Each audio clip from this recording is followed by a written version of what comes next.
This position is completely wrong. Do not copy it. You see, that position is a classical checkpoint in the golf swing for many of us. You may look at that first one thing, but that looks like it's in a really good plane. Looks like the wrists have set well. Looks like the weight's transferred. But all that's telling us is what we're doing.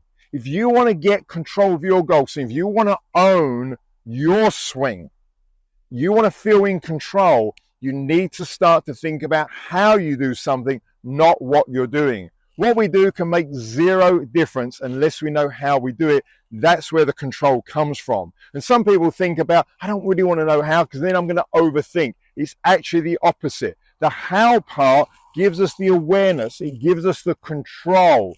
When we have those things, the mind quietens down. So that's a really important part. So taking this classical checkpoint position here, very often I might ask a client, a new client obviously especially, and say, well, okay, that looks good what you're checking, but how did you get there? And they give me a blank stare. I don't know, I just went there. It's a void. It's this void in their mind. They don't really know what they've done. They don't know the control they've had to get there. And we know that whilst that may look quite good, that golf club face, for example, has only got to be a fraction change, and that's enough to be able to send the golf ball offline. The how part might be, in this example here, what am I feeling in my hands on the club that moved me to that place there? That could be one area to look at, that feeling. Okay, and suddenly you become aware of a nice consistent grip pressure, for example, throughout the whole movement. Rather than when you become aware of how, you might notice, oh, that grip pressure is changing, and that's what's twisting the club face.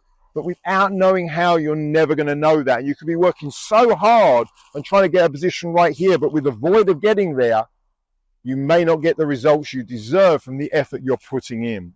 So remember, there is no such thing as advanced. There's only knowing the basics in more detail. The basics come from knowing how you're doing something. Take the time, become mindful, slow down a bit and find out how you're doing something. You will be amazed at the benefits you'll get from that. And no, you won't end up overthinking. Your mind will begin to quiet down because you'll begin to feel in control. If you don't know how you're doing something, how can you ever control it? I hope you enjoyed this video. There's going to be a lot more videos coming through on the channel, all to do with different basics in the golf swing, but giving you a completely different angle for it. So make sure you subscribe so you don't miss out on any of them. And I look forward to seeing you on the next perfect one for you.